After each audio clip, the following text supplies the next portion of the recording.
നിലമ്പൂരിൽ എം സ്വരാജ് വിജയിക്കുമെന്ന് കണക്കുകൂട്ടി ഇടതുമുന്നണി 2000-ഓളം വോട്ടുകൾക്ക് LDF വിജയിക്കുമെന്നാണ് അവകാശവാദം. നിലമ്പൂർ നഗരസഭയിലും പോത്തുകൽ, കരുളായി, അമരമ്പലം പഞ്ചായത്തുകളിലും മുന്നേറ്റമുണ്ടാകുമെന്ന് പാർട്ടി സെക്രട്ടേറിയറ്റ് വിലയിരുത്തി.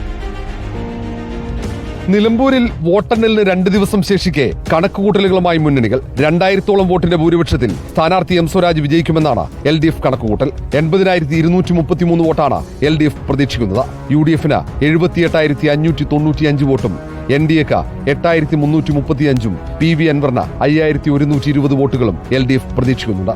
നിലമ്പൂർ നഗരസഭ ഉൾപ്പെടെ 4 തദ്ദേശ സ്വയംഭരണ സ്ഥാപനങ്ങളിലാണ് LDF മുന്നേറ്റം പ്രതീക്ഷിക്കുന്നത്. നിലമ്പൂർ നഗരസഭയിൽ 1007 വോട്ടിന്റെ ഭൂരിപക്ഷമാണ് LDF കണക്കുകൂട്ടുന്നത്. അമരമ്പലത്ത് 1244-ഉം കരുളായി 1367-ഉം പോത്തുകൽ 1042 വോട്ടുകളുടെ ഭൂരിപക്ഷം LDF പ്രതീക്ഷിക്കുന്നുണ്ട്. LDF ബൂത്ത് സെക്രട്ടറിമാർ നൽകിയ കണക്കുകളുടെ അടിസ്ഥാനത്തിലാണ് നേതൃത്വത്തിന്റെ വിജയപ്രതീക്ഷ. വഴിക്കടവ്, മൂത്തേടം, എടക്കര, ചുങ്കത്തറ പഞ്ചായത്തുകളിൽ UDF മുന്നേറ്റമുണ്ടാക്കുമെന്നും LDF-ന്റെ കണക്കുകൾ വ്യക്തമാക്കുന്നുണ്ട്.